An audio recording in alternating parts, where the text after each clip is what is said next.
She was on the ground before I even made it to the porch. My wife, barefoot in her gardening gloves, sat in the flower bed clutching her wrist, eyes wide with shock.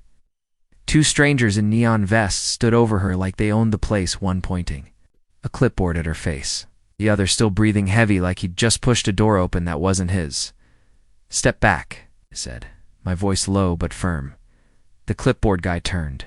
"Sir, you're in violation of HOA regulation. I was already moving, not running, just walking, controlled, deliberate." They didn't know what that kind of walk meant. Most people don't, but I saw their eyes flicker when I didn't blink. When I didn't raise my voice, when I didn't even look at the clipboard. "My wife's wrist is dislocated," I said, kneeling beside her. "Did one of you put hands on her?" She was uncooperative, the second one barked, backing up a little now. "Hey, we told her she can't plant non-approved species. She tried to stop us from documenting the violation, and that gave you the right to shove her?" I looked at him now, really looked. He flinched. "Good. On our land?"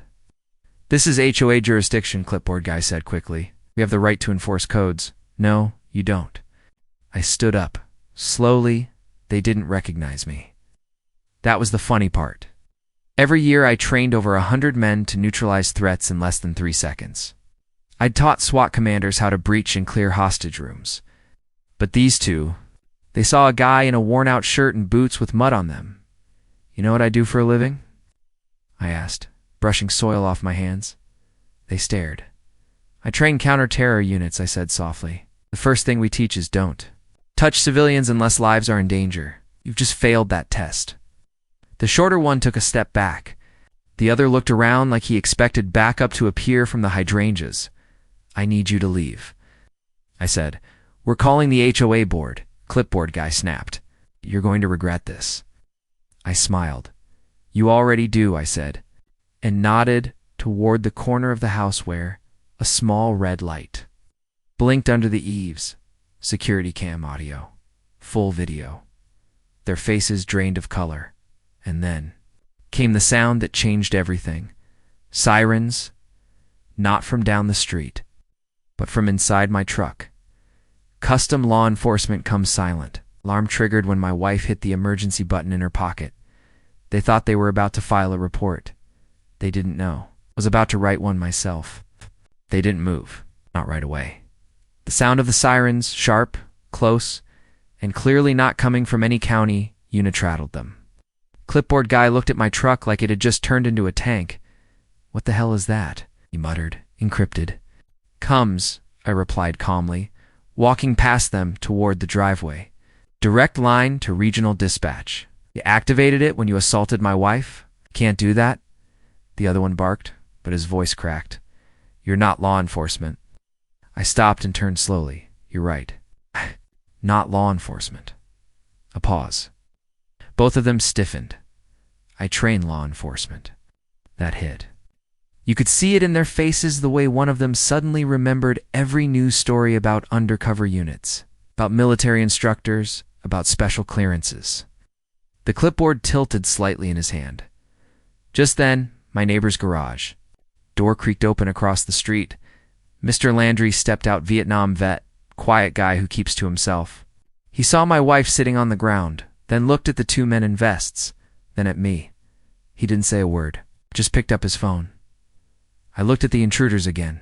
"You're still here?" I said, almost surprised. "We're authorized."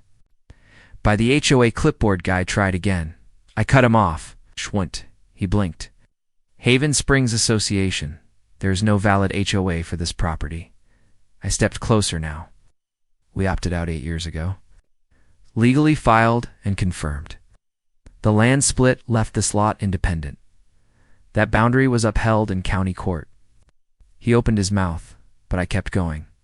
"I have the parcel map. I have the court documents. I have the title transfer record. The recorded opt-out affidavit in every single amendment since 2016. You know what else I have? Silence. A direct line to the state attorney's office. They train their tactical response division twice a year." Ow. Their skin turned pale, and right then, just when they looked like they were about to bolt a deep voice spoke from behind them. "Take it from here." They spun around. Sheriff Maddox. In uniform, full gear, badge gleaming. He wasn't smiling. I was already on my way, he said, walking right past them. Saw the silent trigger on the dispatch log and figured it was either a drill or a real bad decision. He crouched beside my wife, checked her wrist gently, then looked up at me. You got footage? Full audio and video? I nodded.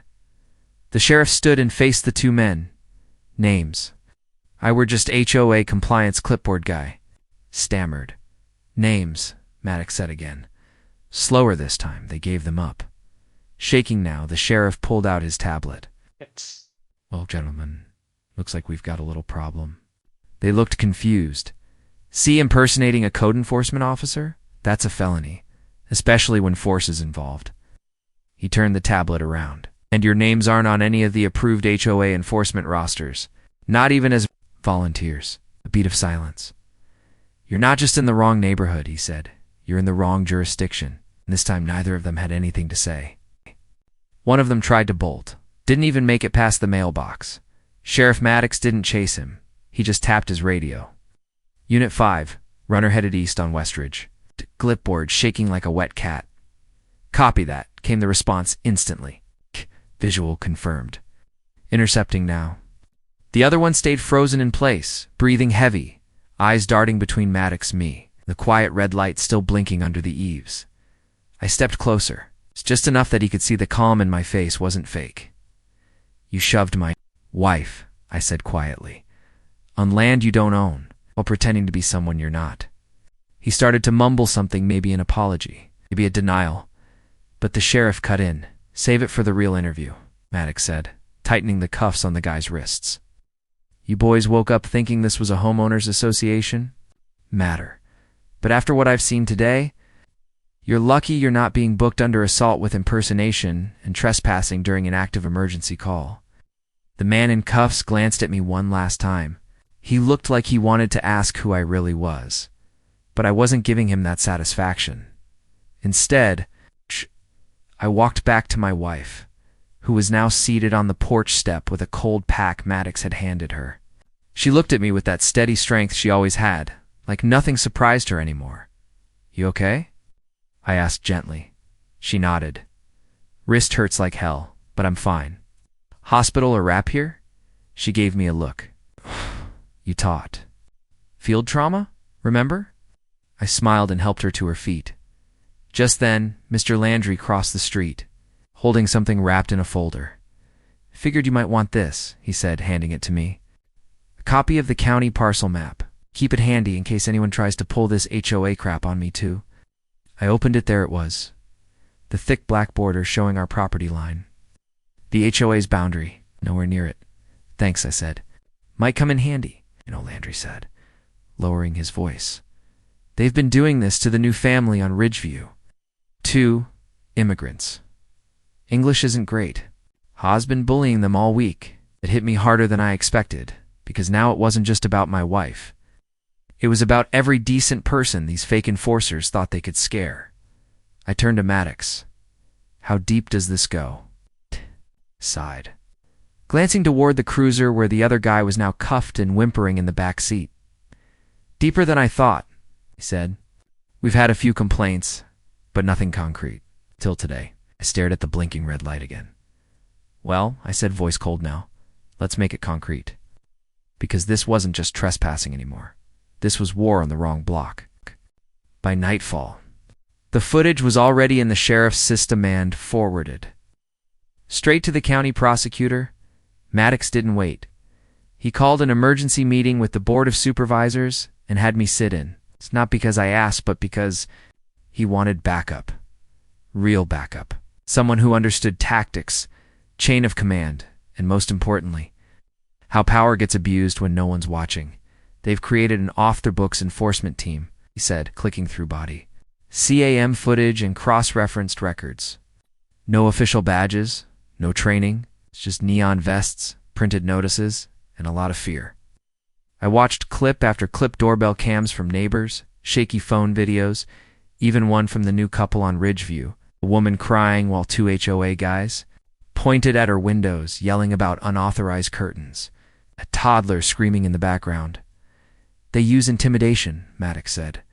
Target people they think won't push back. Minorities, seniors, veterans, anyone without legal muscle. I leaned forward. They're trying to build power by pretending they already have it. He nodded. Exactly. It's psychological warfare, and that was my world. Psychological warfare. Not the kind on a battlefield, but the kind that slowly turns people into prisoners in their own homes. That's when I made the decision. I want in, said. Maddox raised an eyebrow. On what? On whatever you're about to do next, I said. Because this isn't just about me anymore, or my wife, or one bad day. He studied me for a second, then leaned back in his chair. Well, you might get your chance. The prosecutor had just sent word.